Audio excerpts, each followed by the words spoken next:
राधे मेरा सभी को। लाल किताब में कहते हैं जब एक पिता अपने बच्चों की शादी करता है तो एक बहुत बड़े फर्ज को निभाता है।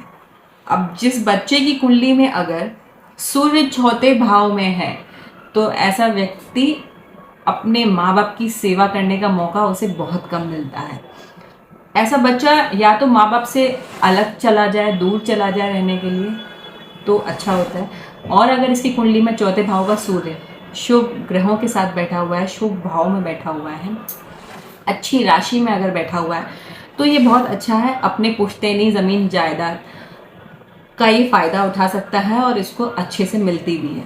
और लेकिन अगर यही सूर्य चौथे भाव का बिगड़ जाए तो ऐसे व्यक्ति के पिता अपने ही बच्चे की शादी नहीं देख पाते हैं, जल्दी चले जाते हैं और कई बार देखा गया है कि हार्ट अटैक से चले जाते हैं।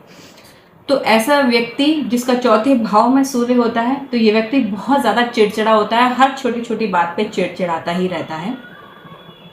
इसको ये समझना चाहिए, इसके जीवन में पेशेंस की कमी बहुत ज़्यादा होती है। इसको पेशेंस के साथ सारी बातों को समझना चाहिए, सुनना चाहिए और फिर जो सही लगे उसको लागू करना चाहिए। ऐसा व्यक्ति अगर शनि से रिलेटेड काम करता है या कारोबार करता है तो इसको उतनी सफलता, उतनी उन्नति और उतना नाम हासिल नहीं हो पाता है।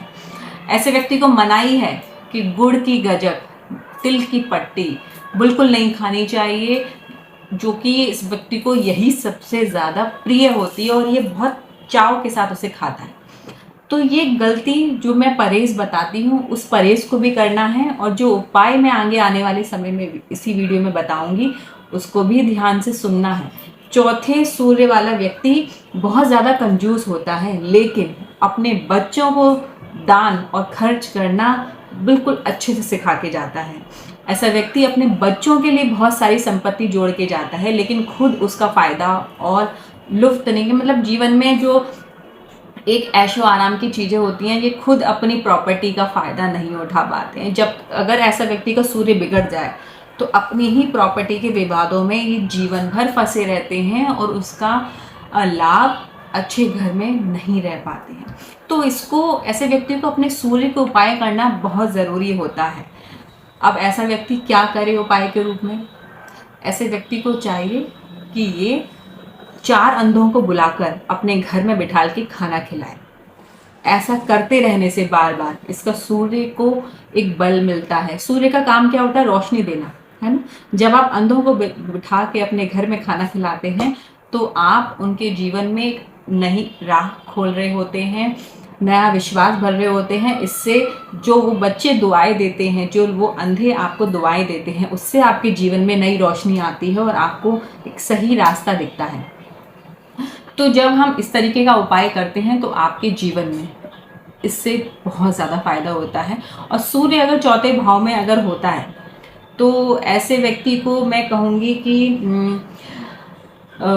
10 अंधों को खाना खिलाएं, 4 अंधों को अपने घर में बिठा के खाना खिलाएं और भूरी गाय, लाल गाय की सेवा करें।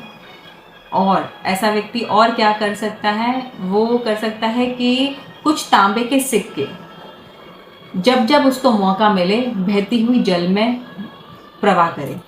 इससे इसके जीवन में बहुत सारी सकारात्मकता, ऊर्जा का आह्वान होने लगेगा, उसकी एनर्जी बरकरार रहेगी। और हो सकता है कि जब ये अपने सूर्य के उपाय करेगा ऐसा व्यक्ति, और ऐसा होता ही है, जितना मैंने दूसरों का एक्सपीरियंस देखा है और खुद का भी जो मैं इतना रिसर्च किया है उसे देखा गया है कि जब व्यक्ति अपने सूर्य के उपाय करता है तो इसको पिता का साथ भी बहुत अच्छा मिलता है। इसका पिता जीवन में एक बार ज़रूर बहुत बड़े लॉस में जाता है, लेकिन उससे कवर अप भी जल्दी हो जाता है।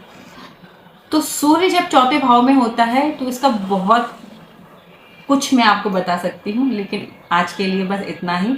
और आगे किस भाव के लिए आपको जानना है उसके बारे में आप कमेंट बॉक्स में लिख के बता सकते हैं। राधे।